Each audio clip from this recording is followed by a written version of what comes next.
בגמר הקדנציה הראשונה שלי, אמנון זכרוני כתב ספר שנקרא אחד מול 119.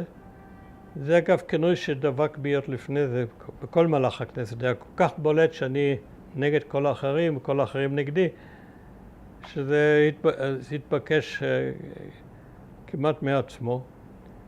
והוא כתב שם על 1,001 יוזמות שיזמנו, עם חטא אחד שלא יכופר. ספר שלם בלי תאריכים. זה רק אדם מליד הארץ מסוגל לזה. איך אפשר? אבל אין. לכן קשה מאוד להסתמך שם על מה שיש שם, אחרי שאתה מגלה משהו, אתה מחפש את זה בדברי הכנסת, אין לך תאריך. אבל אני, בכנסת הראשונה שהייתי, כנסת השישית, מתחלק לשני חלקים. 2 לפני מלחמת, 6 ימים ו2 אחרי, זה כאילו 2 כנסות שונות. בכנסת הראשונה שלי, 2 הראשונות, העניין הערבי שתמיד בער בעצמותיי, אבל כמעט לא עולה על סדר היום. הכנסת עסקה בדברים אחרים. ואני נאמתי בכולם. אני עקרונית השתתפתי בכל ויכוח של הכנסת.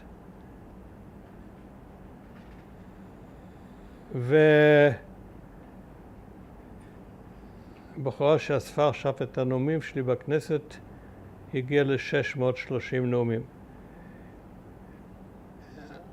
לאכזבתי, משאני חשבתי שנאמתי יותר מ1,000.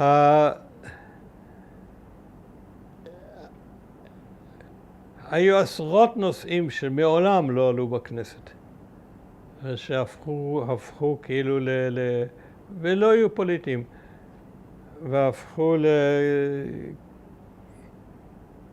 כאילו לסימן היכר שלי. למשל, הכנסתי חוק על תחבורה לחיילים, שאז זה לא היה קיים.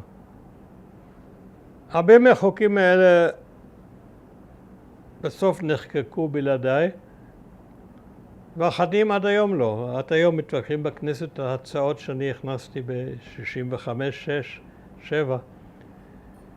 ואני אצטרך לקחת ביד את הספר בשביל לזכור על כל היוזמות. אני הצעתי להקים חיל כבאות ארצית. להוציא את זה מהעסקנים המקומיים. הארץ כזו קטנה. זה אבסורד שיהיו בה עשרות. זה לא מאפשר לרכז את הכוחות ולתכנן תכנון ארצי וכו'. היה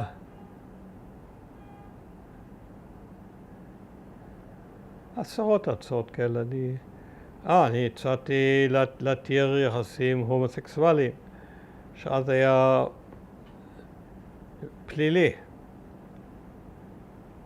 אני הצעתי נישואים אזרחיים, גירושים אזרחיים.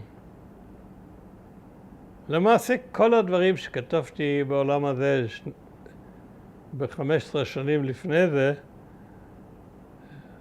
אני נכנסתי בתור הצעות חוק בכנסת.